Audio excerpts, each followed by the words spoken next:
So has he made it harder for black tradesmen? So a bit of context, just in case this is the first time you're watching this video.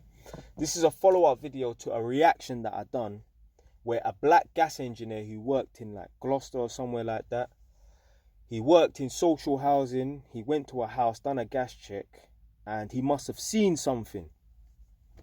And he decided 22 days later, after he finished the job, to go back and rob the occupants.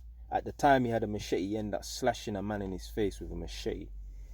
Now, obviously, the video was sent to me, so I watched it while I was listening to it because I was driving. And obviously, my initial thought was, this idiot is now going to have, non-black people bammy or black people, yeah? So I'm thinking like, yo, when I turn out to the jobs, people there might be shook and that. But then I thought to myself, first and foremost, most people are not going to hear about this story. And secondly, I saw a video where this, I think it was Romanian guy, he must have offed a black woman. I haven't heard no black women talking about, right, anytime any Eastern, you get me, or people from another land are working in our yard, we should be scared and ban me of them and that. So for the most part, this guy has not ruined no reputation. For the most part, this guy has not made no people who are non-black think, we don't want to have a black trace person in our house. For the most part, this person's mentality is probably that of a victim mentality. Oh, now it's going to be harder for us black people to get jobs and that. Oh, now there's no point in me finishing this electrical course and that. So there's a little bit of truth in what this person's saying that, people may think a certain way and that. But for the most part, I think it just stems from the mindset of being a victim. Oh, now it's harder for us.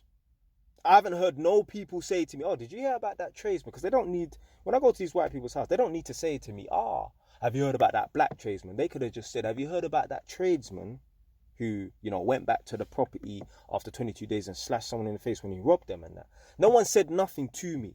And no one probably will say anything to me. Now, me, personally, I did think about asking some of the tenants, but I thought, no, I'm not even saying that.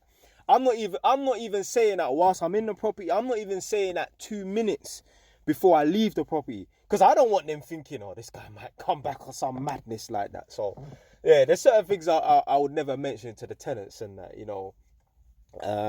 But for the most part, most people are not going to hear about the story. Secondly, I just feel like, this individual has a little bit of a victim mindset. Oh, now it's going to be harder for us and that. Nah, man. Like I said, some Eastern European guy off the black woman and that. And yeah, I ain't heard no black women talk about that. Yeah, I've been to plenty of black women's houses. None of them have said to me, have you heard about this guy or whatever in it? So I ain't heard my mum mention it. I ain't heard no one really talk about it and that. So there's nothing to really worry about in that. Now, if this is something that's happened 6 times in a fucking year, a black tradesman going and doing this and that, then yeah, that's different. But one guy, nah, man. People are a bit more sensible to understand that not everybody is like that. So yeah, you need to kind of drop this victim mindset. It's not harder for us. Don't think now, now that a black tradesman's done this, now you can't get accepted for your electrical course. Stop it, man.